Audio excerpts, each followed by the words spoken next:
You are now listening to the Hot Take Hot Box. You are now listening to the Hot Take Hot Box. You are now listening to the Hot Take Hot Box. Ladies and gentlemen, it is the Hot Take Hot Box, fresh off of a spanking by the 49ers the Eagles just received a little under 24 hours ago at this point. Like I said, this is the Hot Take Hot Box. My name is Matt McSweeney. I am joined by the Ty Capone. Ty, listen, we're going to have a lot of looking under the hood and a lot of soul searching today during this podcast. If you look on Twitter, you wouldn't think the Eagles are, 11-2, 10 or are they 10-2 right now? So we're about to be 11-2, but 10-2, sorry. 10-2. How are you feeling right now? I mean, obviously, 42-19 is not good. We will get into it all, but let's just intro us out right here. Yeah. Well, the fact that they all wore black, all of them were all black. Deebo Samuel pretty much told everybody, yeah, both their corners are trash. The only reason their defense is good is because they're front. And they pretty much backed up everything they were going to say from last year. It's funny because Fred Warner, I think, was like, you know what, I wish we hadn't talked all that shit. They won. They deserved it. And I'm like, oh, man, I kind of fuck with these guys, or at least Fred Warner. And then they come out and they're like, nope, we're fucking trolling you this week. We're going to tell you what we're going to do. And then they did it. And honestly, I'm not going to say I respect them for it, but yeah, I mean, we just got our asses absolutely spanked. And they put belts to asses on Sunday. And yeah, I mean, what can I do? What can I do? Hate the Niners more and say, fuck these guys. I'm pissed at everybody in the Eagles front office. I'm pissed at Big Dom. Not sure why he's where he is. Whoa. We're not doing that. I'm pissed. No, we're not doing that. You're not going to be mad at a fellow Italian-American like yourself, dude. Well, I am, because Nick Sirianni is also an Italian-American, and he said, That's you know true. what, Jalen Hurts, you clear concussion protocol. We're down 30. Let me put you back out there in the game. DeAndre Swift gets fucking lit up, gets hurt, and he says, you know what, I'm going to keep my starters out in the field. Absolute fucking stupid. Stupid. There's no reason. Once I saw Swift get hurt, I turned the game off and I said, I'm taking a nap. I'm not letting this team get me any more angry. I'm not trying to wake up and hear, Hurts gets concussed in a game where he shouldn't have been in. Like, I'm not. That's not something I wanted to see, and that's not something that should have happened. When Mariota came in, he should have stayed in. The game was over. We were not winning. We were not coming back at all. We scored Devontae Smith, and then they said, "Here, we're going to give it to Deebo Samuel again, just to make sure you guys know you're not making a comeback." And that was that. Yeah, I mean, overall, it was just an absolute thumping. It was a drumming. It was whatever words you want to use. We came out, and the amazing thing is that we had a first quarter lead, which we probably haven't had in the last month at least. Yeah. Really, I mean, I think we scored first last week, and then we just, I don't know. You kind of had a bad feeling from the very beginning of the game when you go down there twice and you can't really score. You don't punch it in. 26-yard field goal to start the game is not good. 39 yards. You're not on the goal line where you were pretty close to the goal line on the first drive, but your defense gets you off the field. You get the ball back twice and you only settle for field goals, and then you kind of knew it was bad news. You were still in the game at halftime, and then I don't think it necessarily the tough thing the problem I'm having with this is that I don't really think we even played all that bad. That's what's really upsetting. Like, we didn't turn the ball over a lot. There isn't something we can point to and be like, wow, if we do this or we do that, then we will be back. We're going to turn this around. Like, we just got smoked from beginning to end. And I think obviously, I say that, but there are some things you can obviously clean up and on the defensive end. I don't think it's like if we played these guys 100 times, we'd lose 100 times, Ty, but we weren't able to stop the run whatsoever. They were, we weren't able to run the ball, and nor did we even really try.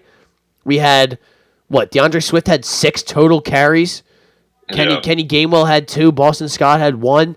And I know you're down for a big portion of this game, but still, It was close enough for a while where you could have got those guys going. You had 45 attempts from Jalen Hurts, and you made mention he went in, got checked for a concussion at some point.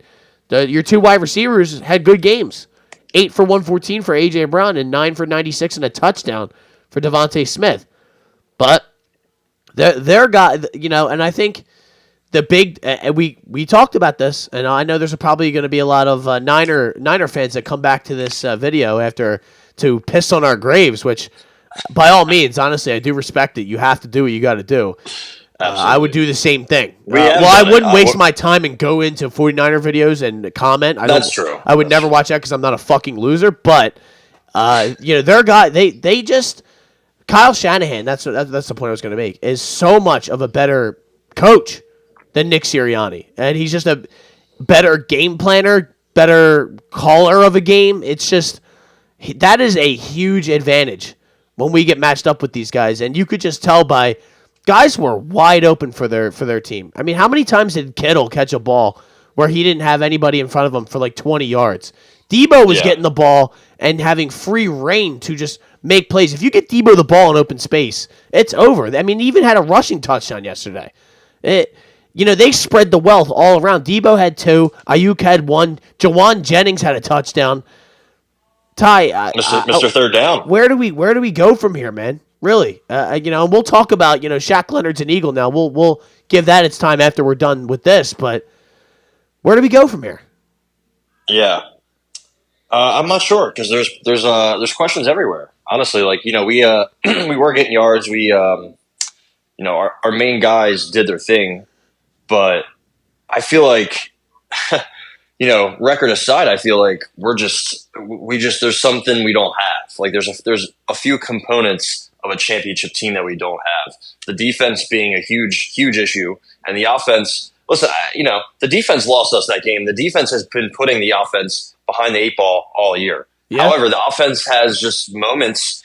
It's kind of unfortunate because we kind of need the offense to be perfect, especially at the end of games. But to start off games, we're doing nothing. We're not giving Swift the ball until the second half. That seems to be the script. I'm not really sure why. And our offense is stalling out. It's stalling out. It's the first 2 we score on our first 2 possessions of the game, and then I think they punted both ones, and then after that it was just a reversal. It just happened so quick. Brian Johnson's just completely out of his element. The play calls are not good. Honestly, Jalen Hurts had a lot of time to throw last night. Yeah. Nobody was getting open. And again, AJ and Devontae had pretty good games. Quez Watkins finally got involved. Boston Scott broke off a big play, but all in all, nothing was developing. It seems like Brian Johnson is really holding the offense back because like I said, there is talent. We're missing Dallas Goedert, which is huge, but he's not scheming guys open. Guys are just getting open. They're winning their one-on-one battles. That's why they're getting open. A.J. Brown was beating Charvarius Ward on slants the entirety of the first half. That's why he was able to do well. It wasn't anything Brian Johnson was doing. Very vanilla play calling. When you look at the Niners, they were running it wide, and then they were throwing it in the middle and just completely throwing us for a loop. We didn't know where we were going. We didn't know where we were lining up. Like you said, Kittle was – nobody was covering Kittle. I think the only guy that I noticed didn't have a bad game was Kevin Byard. Everybody else I noticed was just behind. Eli Ricks, poor guy, he shouldn't be in the situation he's in, but he is, and he's getting torched. So Bradley Roby, torched.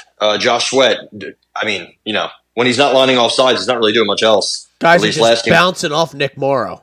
Nick Morrow's just bouncing off of humans is what I should say.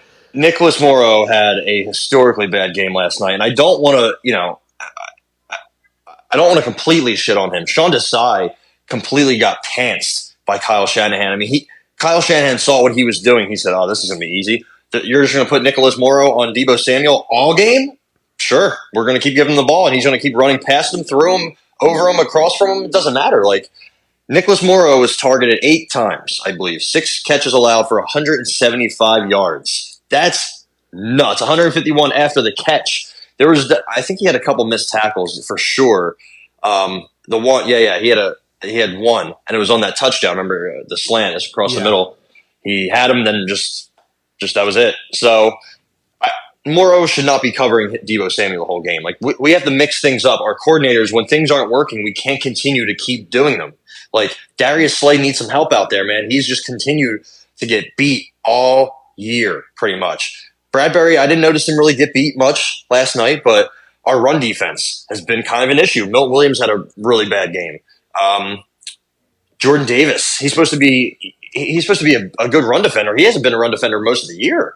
I'm not really sure, what's going on with that, but the defense as a whole has I wonder how much of this is being tired.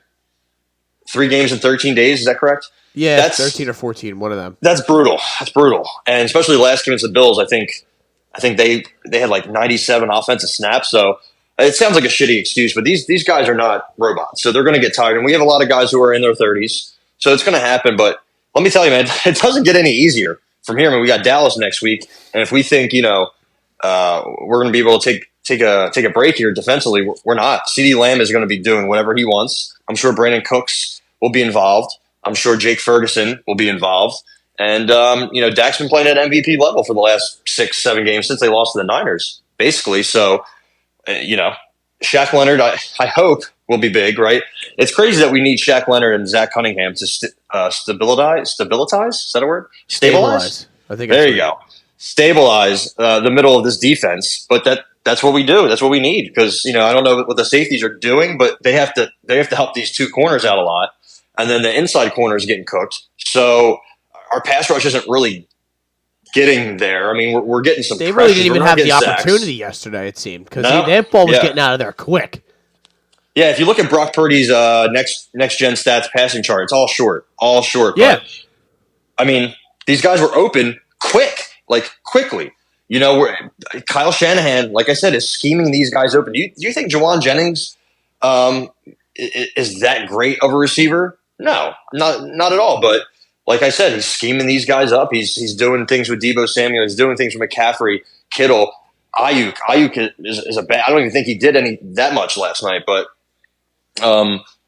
we kind of on offense, we're kind of forced to say, hey AJ, hey Devontae, go get open against this guy, against this corner 1-on-1. There's nothing really exciting or popping out about this offense and the play calling specifically. No. So I think it's kind of hard for me to break down the coordinators because I'm not like an X's and O's guy, right? I can't say we should be doing single high instead of this. I don't know what we should be doing, but when something isn't working, you have to change it up. You have to change up the personnel. You have to change up, everything, right? And we all year the coordinators have kind of been just doing the same old thing all year, and no adjustments, not even in between games, halftime at all. We had a bye week that didn't matter, so just inconsistency all around, and it finally caught up with us. Yeah, a couple of the YouTube comments last week were telling us that Brian Johnson's a better play caller than he gets credit for. He calls a first half game that sets up plays for later on in the game. I mean, I think in some instances, yes, you're probably right. That's maybe what that has happened. There's been instances of that happening, but in reality, man, he's far, far too inconsistent of a play caller, and it seems like he calls the game in like a Madden-esque way where he spams certain plays over and over again, and it lacks creativity. It lacks just any sort of, I don't know. I mean, there were some chunk plays there, but they weren't like these huge plays. It was, like you said, A.J. Brown cooking somebody on a slant and busting it up for maybe 15, 20 yards. I don't know. Like, I'm almost at a loss for words because you made mention of it before in the last episode, and I think there is a little bit, like a tiny bit of truth to it, and I think there's maybe a big bit of truth to it, is that the Eagles needed to lose one of these games to really just turn and look themselves in the mirror and say, wow, like, we have some serious problems. Now, it shouldn't have taken this to happen for them to look themselves in the mirror and go, wow, we have really been skating by the skin of our teeth and getting lucky in some of these games, and we have not been playing our best football, and we need to fix this. Something needs to change. We need to fix this. Yep. It should not have taken this, but that is my only shred of like hope that I have coming from a game like this, because the bad thing is you lose games like this, and if you go into Dallas next week and you lose, you're going to make the playoffs, but you're going to have to go to San Francisco or to Dallas to beat one of these guys, and I don't like our chances. Yeah, and all year, everybody kept saying, and everybody kept thinking about, the record. It's all that matters. We won again. Anytime I'd see somebody that big, your Eagles, another win, and I'm just like, I'm happy, but I'm like, yeah, but, we almost give up 500 yards. Gabe Davis had like 120 yards. Like, certain things are happening that I don't like. We're not winning cleanly at all. We're getting outplayed in some of these games, but we're winning, right? So, and that's a problem you've seen before with teams that have like amazing records that come up short. Look at Kentucky when they were undefeated. They didn't know what it took to lose a game, and then they finally lost a game. Completely different sports. I get it. That's college. This is the pros. But we did take a loss. It was to the Jets, but it was early in the year, and then we came back after that. We beat the Chiefs. We beat the Bills. Beat the Cowboys. Beat the Dolphins. And I feel like we just thought we were kind of invincible. Like, nobody's going to come into our house and beat us. Nobody's going to talk shit and troll us. Like, we won a Super Bowl a couple years ago. We were just there last year. We're 10-1. And, I really wish it was last week to the Bills instead of the Niners, but we needed to take a loss. And maybe we need to lose at home. Maybe we needed to get booed off the field in the first half. I saw people saying, like, oh, my God, Eagles fans, how could you boo your 10-1 team? It's like, bro, give me a break. Look at the way they're playing, man. In the pouring rain again, and they're playing like dog shit.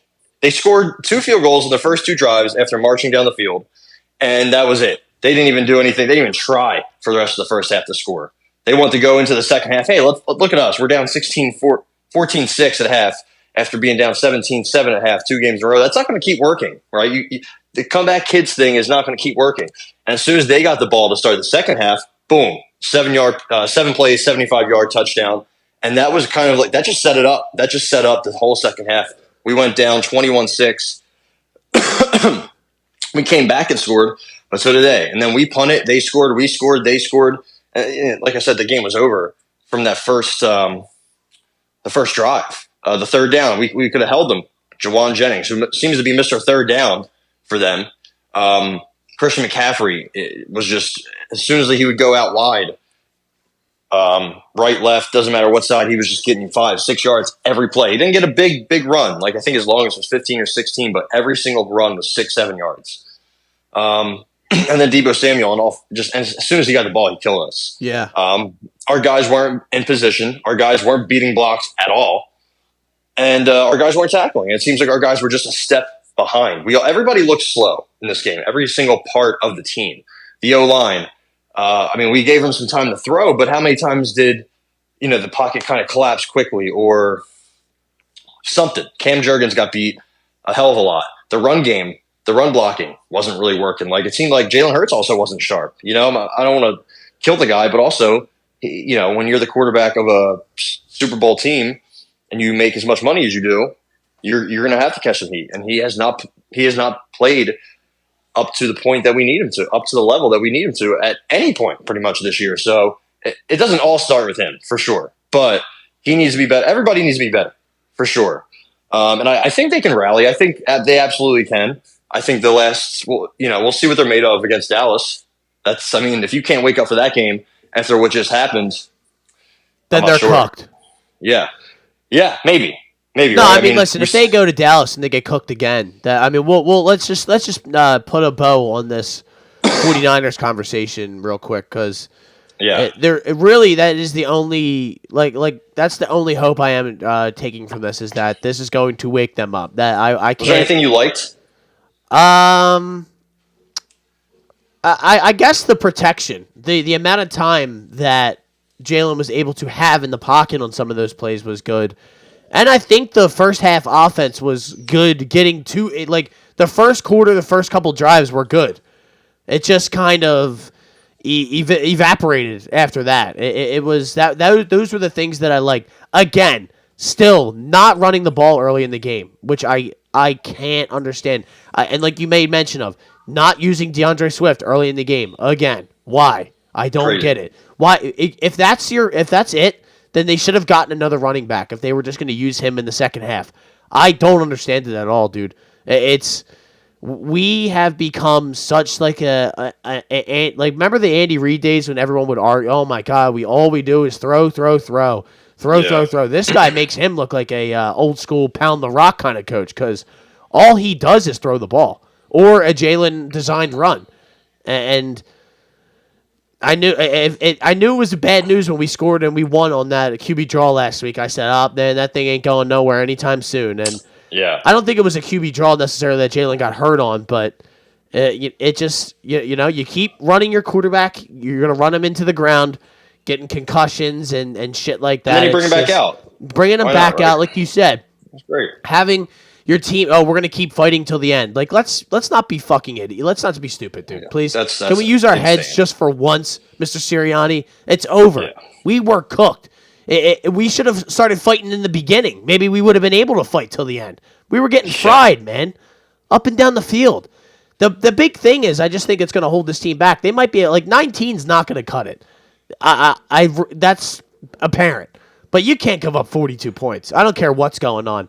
It was way too easy for Brock Purdy. And again, let me make sure if you 49ers fans are still out there listening, I don't think he's that good. I still don't.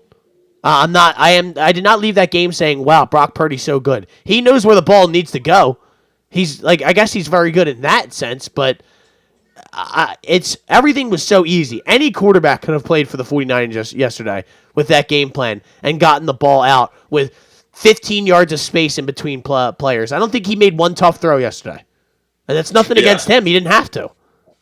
Yeah, I mean, when you're playing against Sean's side defense, you don't really have to make tough throws, I guess. But I guess once we face a team that has multiple weapons on offense, like the Bills don't really have that many weapons. James Cook's pretty solid, but their O-line in general isn't great. James Cook is more of a kind of like a Tony Pollard mold where he's not a bell cow runner, but he can run for a little bit. He can catch for a little bit.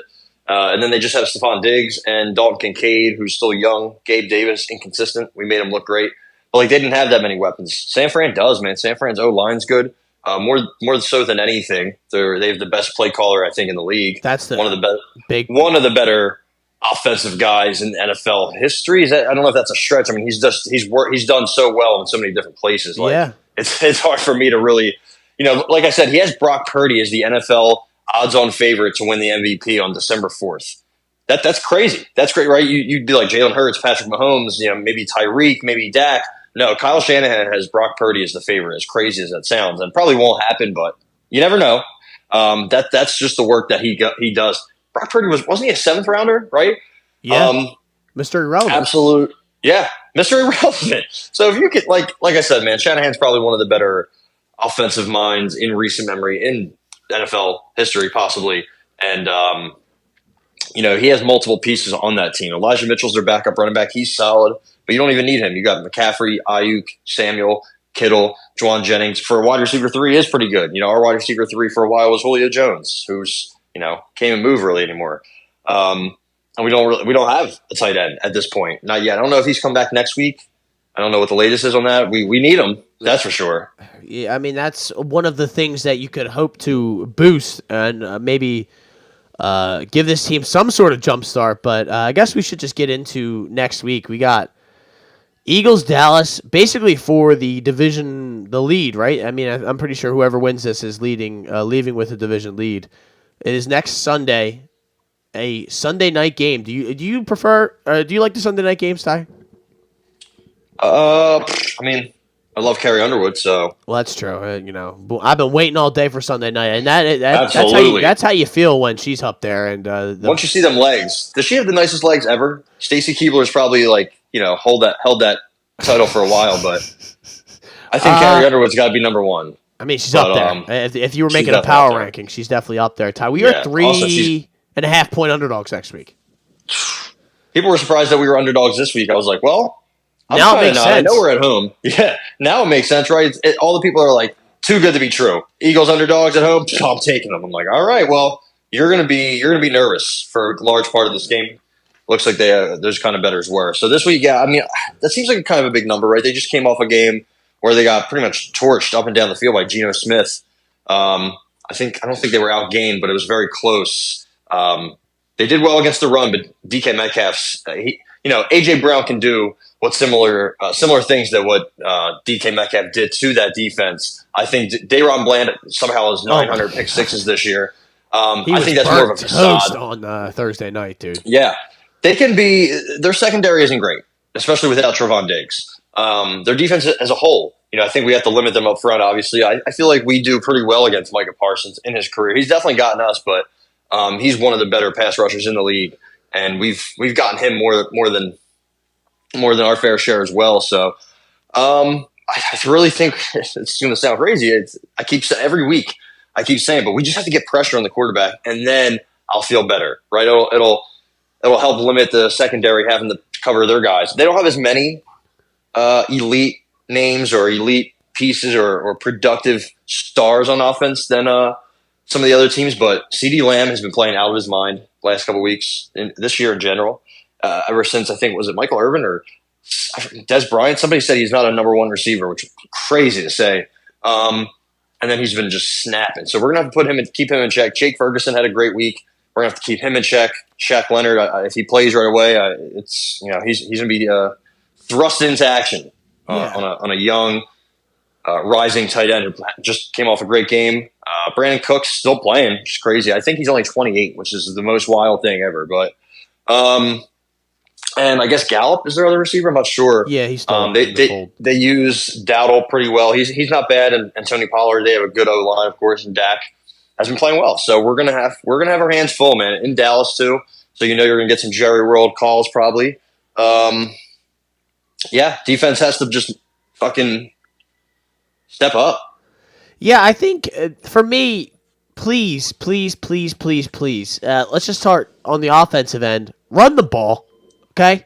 Please run the ball. Run the ball at Micah Parsons. Make him be a run defender. It has been a theme throughout our run-ins with them is that he does not like when you run at him or use the misdirection, and he's kind of just confused and lost as he thinks he's rushing the passer, and then there's a guy running right by him. We just need to establish the run early on in one of these games, please, because as a team, we've totally stopped being who we are, and we've gotten away from that identity. How were we so good last year, Ty? We were running the ball down people's throats, and there was nothing they could do about it. I mean, what did Miles Sanders run for last year? 1,200, like something? He had 1,000 yards at least. So, we're not even going to come close probably to any of these guys running for 1,000 yards. It feels like, or if they do, they'll barely touch that number. We don't run the ball nowhere near the level that we did last year, and I think it's holding us back because it's not opening up. The pass game is not as open as it used to be because those guys are just. They know what they're doing. Last year, he ran for 1,269 yards. That's Miles Sanders. This year, he's got 325. We have not run the ball this year, man. And it's not even like do you think it's that we can't do it, or is it that we're just choosing not to? It's a little bit of both, I think. DeAndre Swift, week 2 had 28 carries. Week 3 he had 16 carries. Week 1 he had 1. Ever since then, he's been in the 10 to 15-ish range, right? Last week against San Fran 6, KC 12.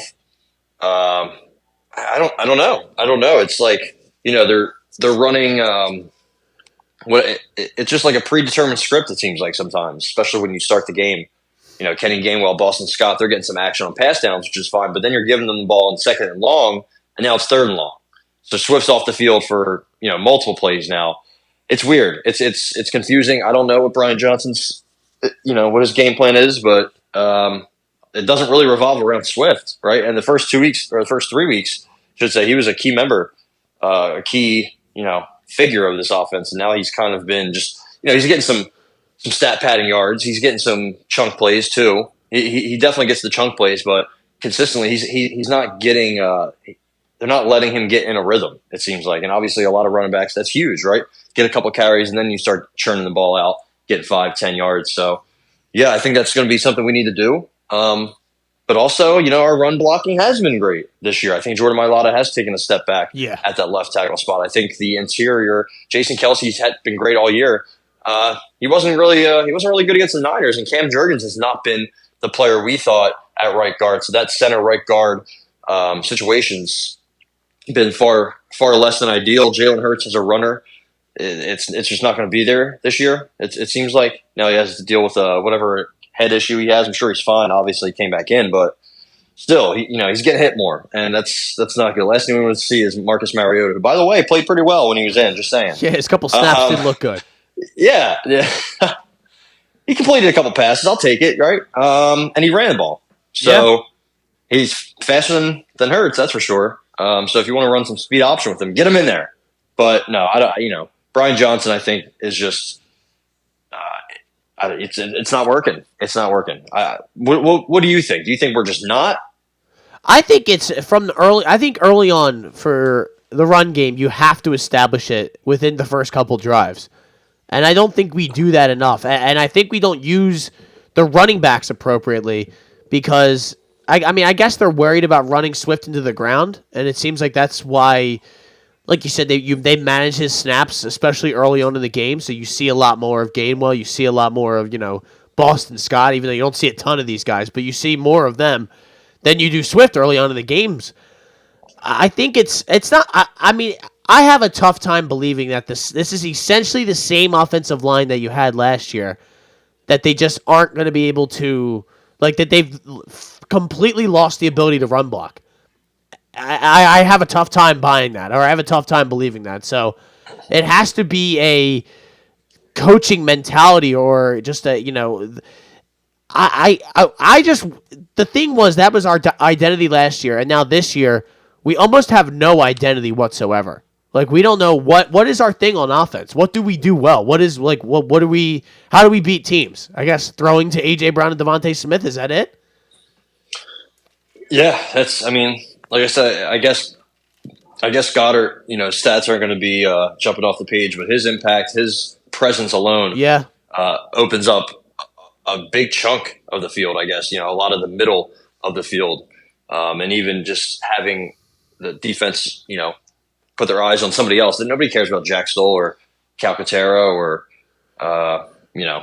Boston Scott or really anybody else. It's Devontae and AJ Brown, and if one of them, sometimes there's games where not both of them are getting open, right? So that makes it even easier without Dallas Goedert in there. There's not really much pressure on defenses.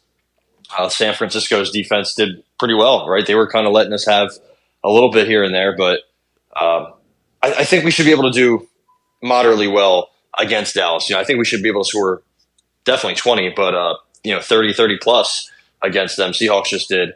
So yeah, their secondary's bad, man. I think that's the thing. I talked field, about the right? run, but I think this is going to be a passing game, and that worries me because sometimes in these games they just come in with the idea that, this is going to be a passing game. Similar to that Jets game, they came in, all right, we're going to pass the ball here. They don't have Sauce Gardner. They don't have DJ Reed. We're going to pass the ball. And it wasn't working, and they weren't able to switch off of it. This game, it feels like that's going to be kind of the only way, right? You're going to have to. You saw the way they were able to move the ball, Seattle, that is, through the air. Deron Bland getting cooked. That's it. That's the way to beat these guys. I think you can run the ball on them, but it's going to be another, big game for AJ Brown and some big numbers for Devontae Smith. I think it's going to be big, like you said, if we're able to get Dallas Goedert back out there and he's, somewhat healthy. I think they wouldn't play him unless he was healthy. So I think the Eagles, I think this is a perfect matchup or bounce back situation here for them. And I mean, I don't. If the Eagles are who they said they are, then I don't see why they don't win this game. So it looks like he's been pretty much targeting this game to come back. He practiced 3 days ago, so it looks like he's supposed to come back, right? Dallas Goedert. So that's good.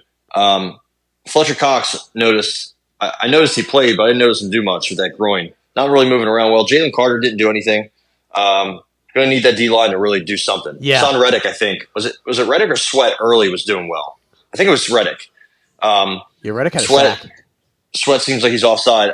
Not the ones that he was called for, but just in general all year, I feel he's offside all the time. He definitely tries to jump the snap, but we need more from everybody, especially up front on the defense to get to Dak, rattle him a little bit, do something we couldn't do to Purdy or Josh Allen, really. So Yeah, it's been a huge missing link. It seems like this team is. I mean, I know we've even said it ourselves, but a lot of people from the outside looking in have said it. This is just not the same team as last year's. They all of the things that they were good at last year, they just don't do well, or they just choose not to do. Which whether that be run the ball or they just have not rushed the passer well at all. And I think a lot of that is game plan esque because a lot of last year, I talked about it last week. We were up in those games. They knew that the other team was passing the ball, and they were able to pin their ears back and get after the quarterback.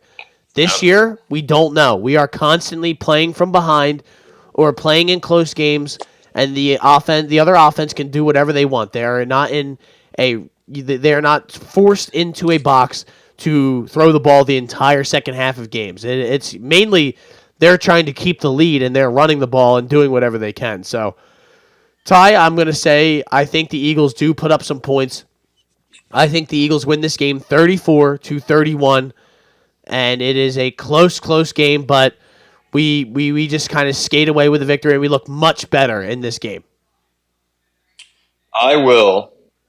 It's the over-under 52.5. I'm going to say 28-24. I'm going to say 28-24. Maybe a little lower score. Maybe there's going to be some field goals or something.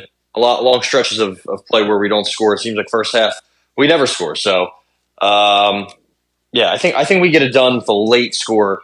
I think we get another game-winning drive, game-winning field goal from Elliott or a game-winning touchdown from Hurts, something to shut the crowd up in Jerry World. Shut up, Mr. Jerry Jones. And listen, if they lose this, I'm going to be very doom and gloom the following Monday. I know you will be as well. So let's go out there. Let's relax with the penalties. We're committing a lot of penalties. I've noticed a little bit lately, and just get some pressure. What did you think at the absolute glory hole? That's what Jerry Jones thinks is winning the Super Bowl, but I just wanted to make sure I fit that in here at some point. How about the Eagles going out, getting Shaq Leonard? They were able, I don't know if they went out and got him as much as he chose to come here because it was between us and Dallas. Now, Dallas wanted him so bad. Now he's cooked. Now he's complete. Yeah. Why would we want him? He's washed.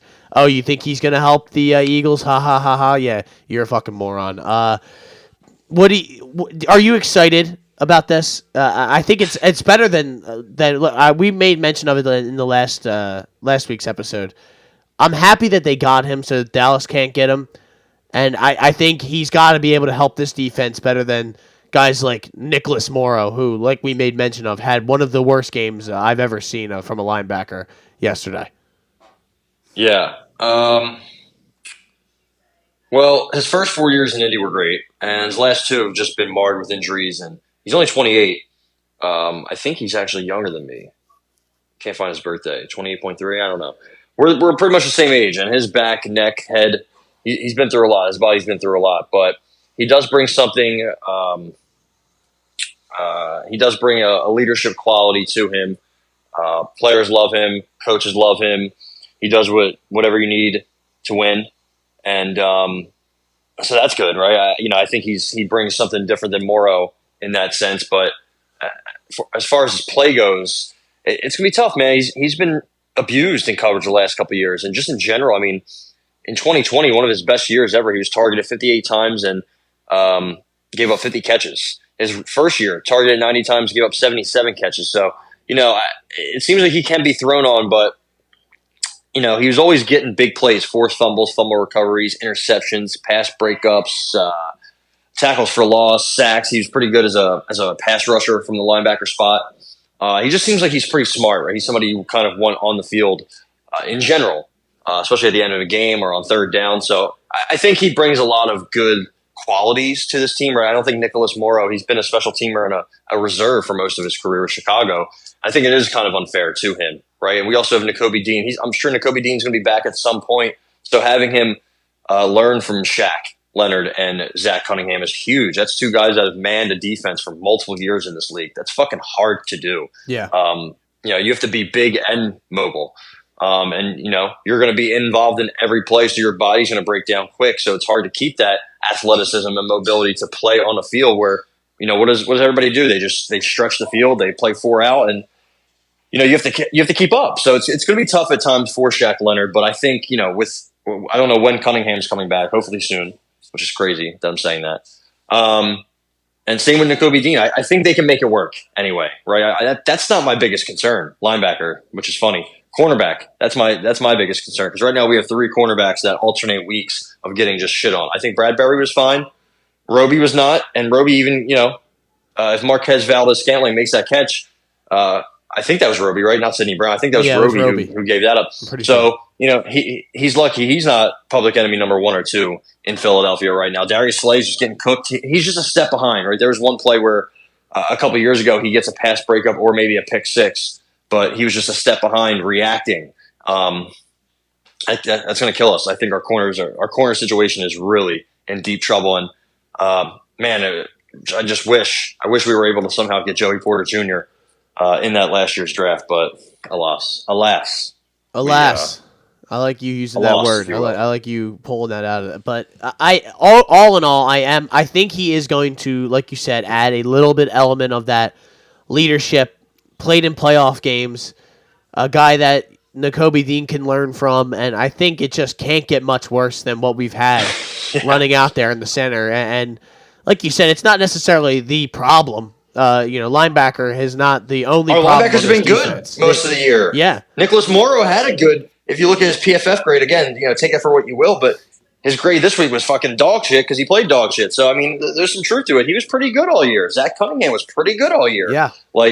Slay and Bradbury are the guys who are in the 40s and 50s for some of these games. So, yeah, I 100% agree with you. And that's so funny because before the year, I was telling you, I'm like, our linebackers, biggest weakness on the team.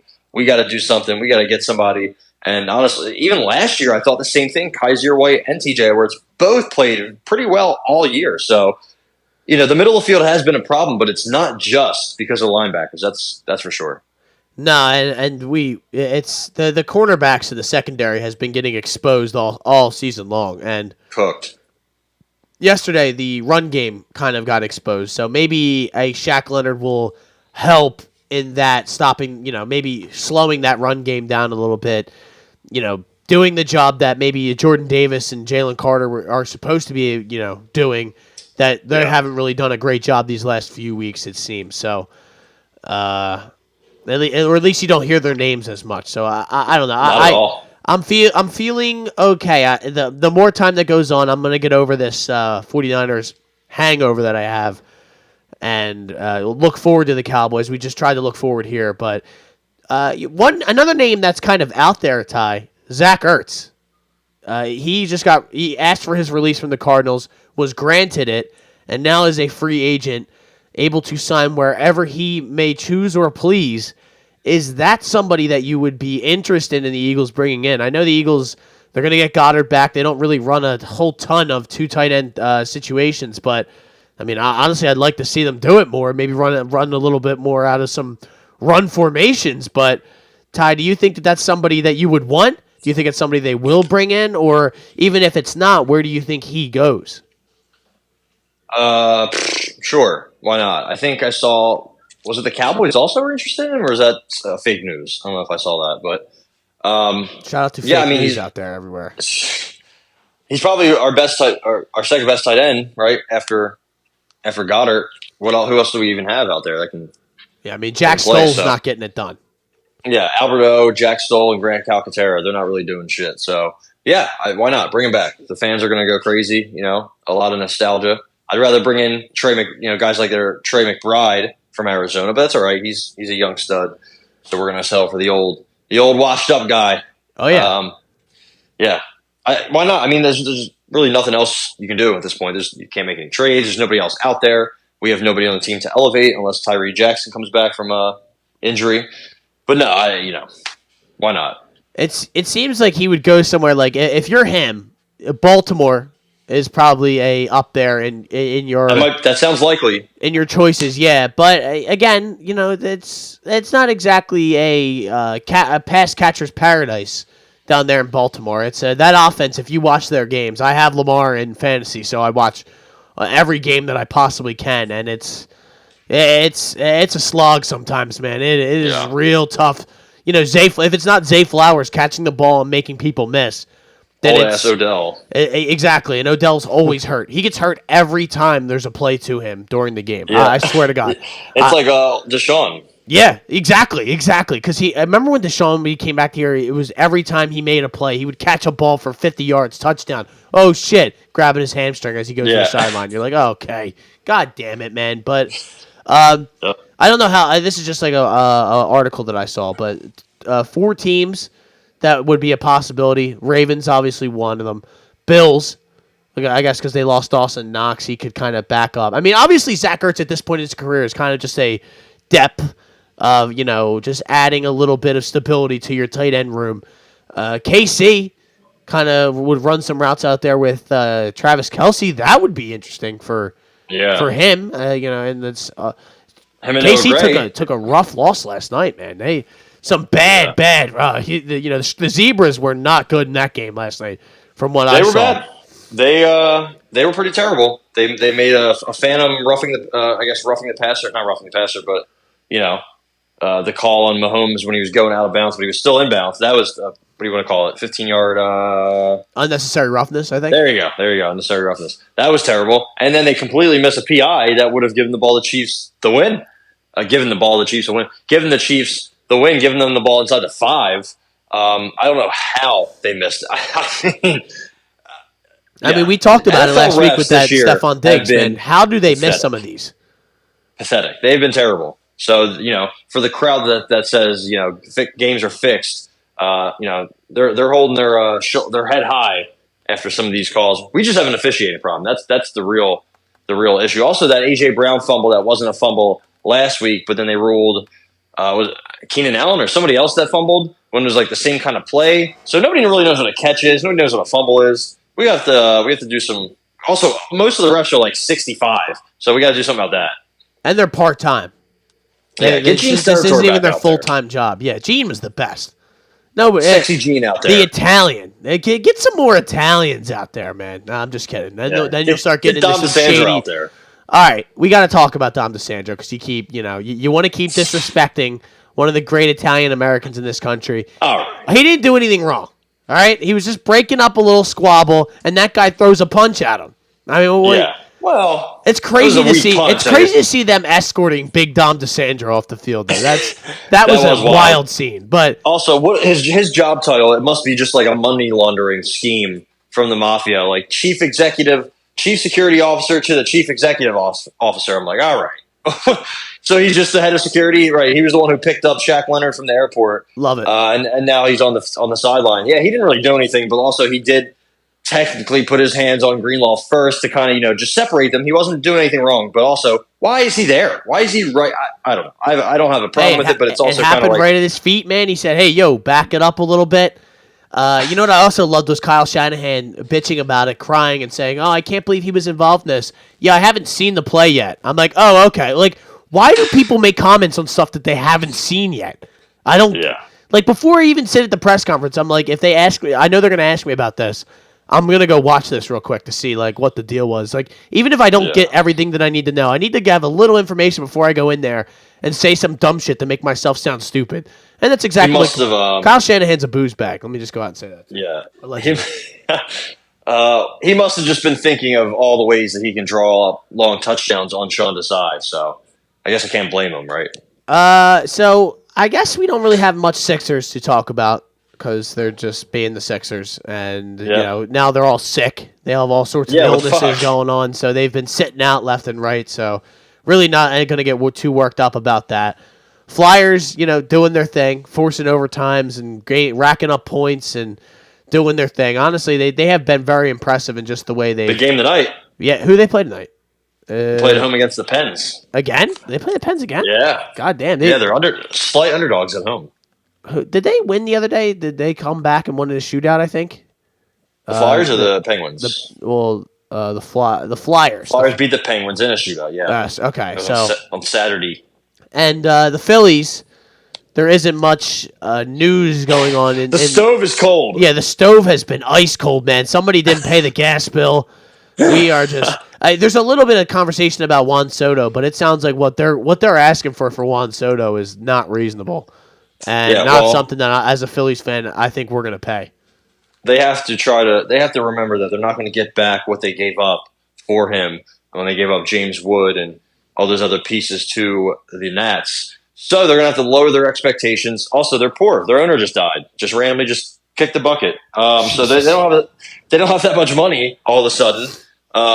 So they're pretty much, dude, I saw like a projection of their opening day pitching rotation. I was like, man, things are not looking good for the Pods, but I love it. I love it as a Dodgers fan. Speaking of the Dodgers, I would love a move to be made because our outfield situation does not look great. Our pitching situation does not look great. We're waiting to see what Clayton Kershaw wants to do. I don't even care what he wants to do. Just fucking do something, old man. Ohtani, I guess, is going to get somewhere between 450 and 550.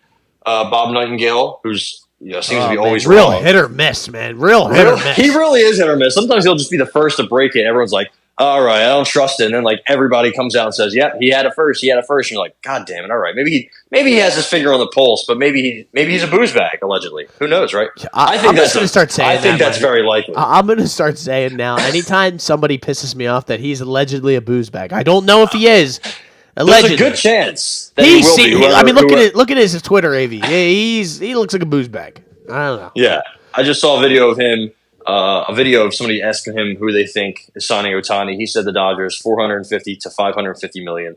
He seemed confident. He had his coffee ready. I'm ready to go into war with Bob Nightingale slightly behind me in the back so he doesn't get harmed.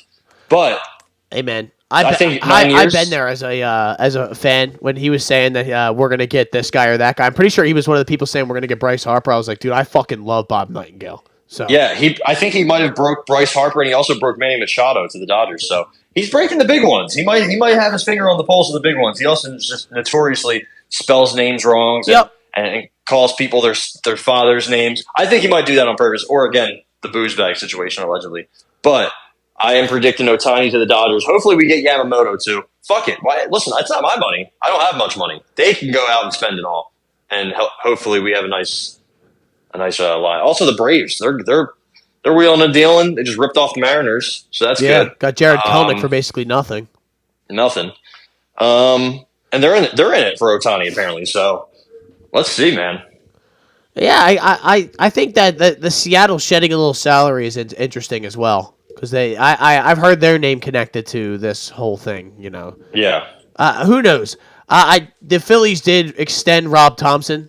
There you go. I don't care. I let me just say that that doesn't make me feel good at all. It's not something I'm excited about because I am anti Rob Thompson, and I've made that statement multiple times here and on every platform that I could possibly be on. So, there's not really much going on with the Phillies. I'm hearing names like Aroldis Chapman. No, thank you, please. I actually don't want to talk with the Phillies because that's going to make me sad now, and I'm going to keep it moving. But Ty, before we get out of here, I did want to discuss probably some of the other bigger sports news in the world of sports. Figure that the college football playoff that has been a big topic of conversation, and who's in, who's out, who should be in, who should be out. I think the automatic locks were Michigan and Washington. You couldn't, no matter what, do whatever you wanted to take them out. It just they earned their spot, they earned the right to be there, and they got in. The other two teams, I think it was 3 battling for 2 spots. It seemed, or maybe 4 battling for 2 spots. What was the order? Was it Texas, Alabama, Texas, Bama? So I always said so. It wound up being Michigan, Washington, Texas, Alabama. And I think they got it right, Ty. I know Florida State thinks they should be there, and they off merit, they did deserve to be there, but they got screwed. And that's just kind of how things go sometimes. And you know what really screwed them was Jordan Travis's ankle dangling from its usual home against Northern Alabama on senior night. And that was crazy and fucking sad. That was the end. That was it. It's I really don't think that there's any way they could have put Florida State in there and had a good game against whoever was left in there. And I know they earned the right to be there. I know that's the fucked up part about this is they won all the games and they earned the right to be there. But if you look at it right now and what's going on, and you can put all of it together, merit and resume and everything, they are not one of the best 4 teams left in college football right now. No, yeah, it's hard because I feel bad. It's a pretty deep year. It's the last year, so it's not going to matter ever again, right? It sucks. They go undefeated, they win the championship, they beat some good teams, smoked LSU week 1. That win looked good all year. They probably should have lost to Clemson, probably should have lost to Boston College, one of those teams, but they smoked Duke, beat Miami, beat Florida, beat their rivals, right? Beat Louisville, but at the end of the day, the team that you put any stat, any number up in the FSU category, you got to kind of put an asterisk next to it because they don't have Jordan Travis anymore.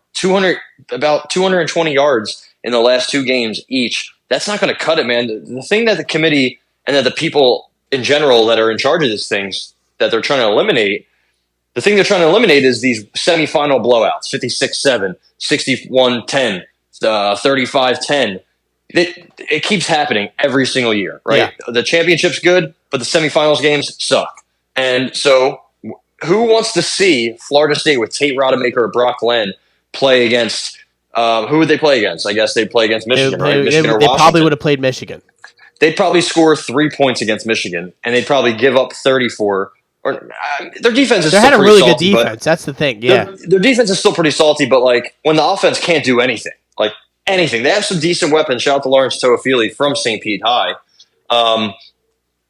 They just can't pass the ball. They have 2 inexperienced, young backup quarterbacks. A lot of teams do, but some teams have a quality backup. They just don't. And I don't think you can justify putting them in the top 4 without their quarterback. That is the most important position, and that's their best player. Yeah. And they have the biggest drop-off from starter to backup is probably them. Tate Rodemaker is not ready. He looked like he didn't do shit against Florida, and Florida's a bad team. He was 12 of 25 for 134 yards. That's terrible. If that's what he's doing against Florida, what's he going to do against Michigan, right? What's he going to do against Washington? They don't have a great defense, but they have some playmakers. And, Brock Glenn, 8 of 21, 55 yards against Louisville. Louisville's not that good of a team. I know they're 10-3. I know they're ranked, but they just lost to Kentucky. They lost, I think, on the road. They got smoked on the road against 3-9 Pitt. Yep. That's not a good team. It's a team that's outperforming expectations with a first-year coach. He brought his QB over, and Jack Plummer. He played like dog shit against FSU. 16 points, 16-6, and 24-15 back-to-back weeks against 2 bad teams. Nobody wants to see them in the playoff. I'm sorry. It's not their fault. They did everything they could, right? They won even without their quarterback twice. But, I don't see how you can – I get it. They did all the things, but the committee factors in injuries. It's something they've said. Yeah. And they just couldn't get in. They just couldn't. I'm sorry. It's a deep year. It's the last year of the 4 teams. Honestly, I'd rather have seen Ohio State and Georgia in over Florida State. Without Jordan Travis, they're not that good of a team. It's easy for us to say from not being a Florida State fan, because if I was a Florida State fan, I would be fucking infuriated. It would, because then it's like the games don't matter. All of that conversation happens, but when you're able to kind of back up and look at this from a wide view, you just there's just no way they're going to be able to compete with these other teams that are left in the playoff. There's no way, and that's the unfortunate part of it, and they have to kind of take that into account when they do these college football playoffs. I mean, you can't, your quarterback can't throw for 55 yards against Louisville, and you expect me to put you in the college football playoff.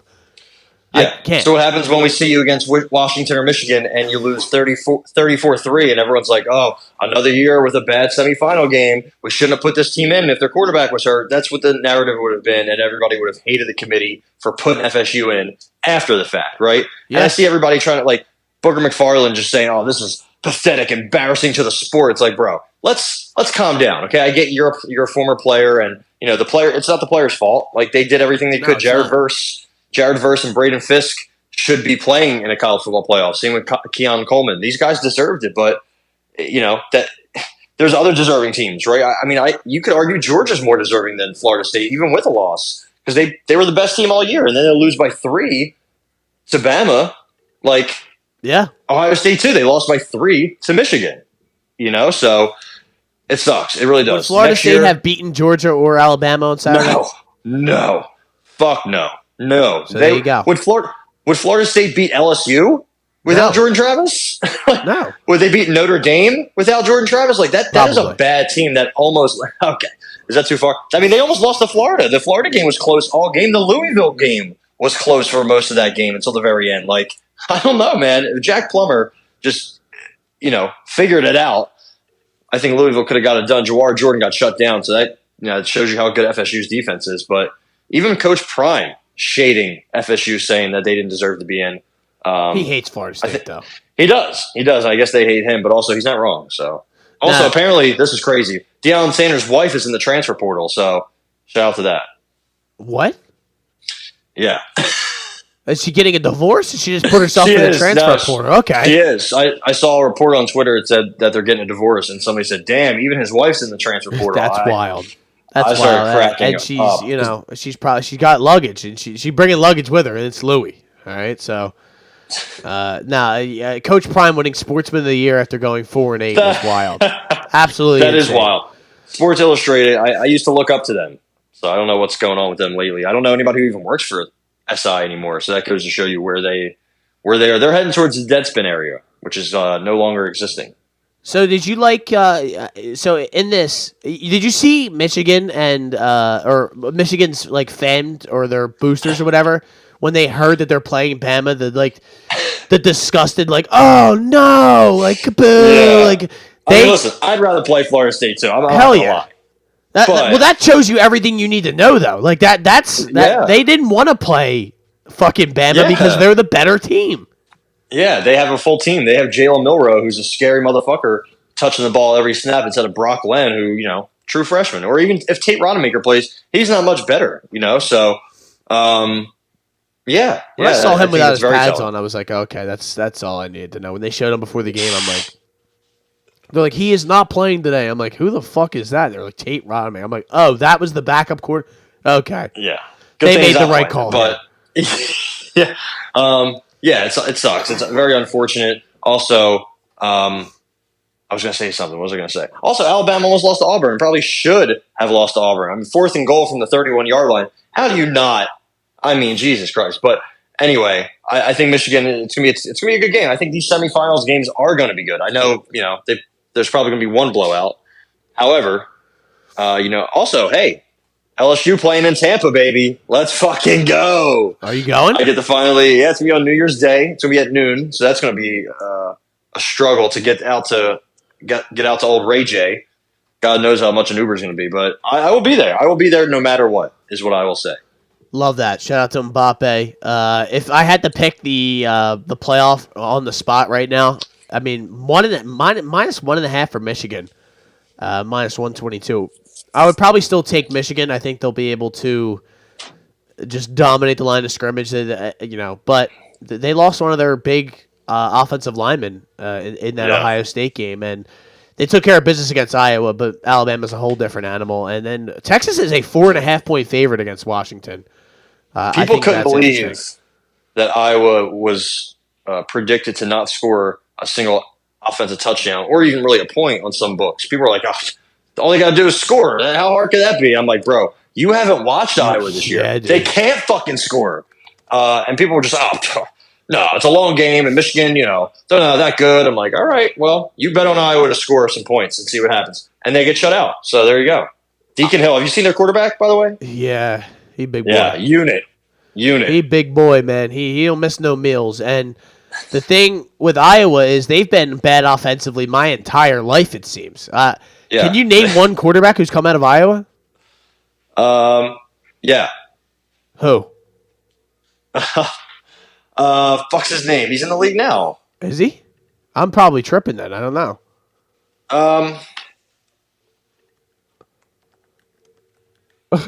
This is a great way to end the podcast. Just trying to figure out what's his name? Bethard. CJ Bethard. Oh, wow. Sorry. Yeah, that's Ricky the only one I Stanzi? can come up with. Because we had him. Did we have? Yes. Did we have Bethard? Wasn't he on the team in the preseason that we cut him? It's possible. I swear that's a thing. I don't think. I don't It could think that's not be a far off. thing. Who knows about it? I mean, dude, who knows anymore? I am completely cooked and fried. I don't know, but no. Other than tight ends, they don't really produce much. Oh, linemen, I guess, but Beathard's playing for the Jaguars now. there you go. See, I knew they had one, but that is it. Cade McNamara, he transferred from Michigan to Iowa. He's the backup. There's that. Yeah, that dude that plays for them is a fucking unit, bro. He is a Deacon Hill, yeah. huge guy. So, Ty, I think that's about it for the old shoulder. One more bolt wow, talk. I almost said shoulder strikes MMA, man. We got to get. You're getting excited. I'm getting. That's what's next, ladies and gentlemen. But this will Oregon probably be State, the last Notre pod Dame. until next year. Next year, Jesus, next week. For were we about to say Notre Dame? Notre Dame, Oregon State in the Tony the Tiger Sun Bowl. What do Who you cares? I will not be watching probably a snap from that. We should blow them out, though. They don't have a quarterback or a head coach, I think. Tony the Tiger Sun Bowl. That's wild. Sam Hartman will be out there. We fired our wide receiver coach, and we brought some new guy in. Every wide receiver that we had pretty much transferred out. So now we're going to have to transfer in a bunch of quarterback or wide receivers. We might get Riley Leonard. Who cares, though? The portal is absolutely jumping. So there's gonna be guys to pick up for sure. The options are out there. LSU's playing in the Relia Quest Bowl. I'm not sure what that means, but we're in it against Wisconsin. So hammer the under, folks. And if you look hard enough into the transfer portal, you may be able to find Deion Sanders' wife in there. So there you go, ladies and gentlemen. This has been the Hot Take Hot Box. And this has been another great, illustrious episode. I hope you all enjoyed it. Congratulations to the 49ers. I know you guys all needed it. You won your Super Bowl. I hope the parade is great. I hope you all have a great time at it. And make sure to avoid all the poop that will be all around the sidewalks and in the streets as you people celebrate. But my name is Matt McSweeney. I am Ty Capone. And ladies and gentlemen, as always, many men wish death upon me.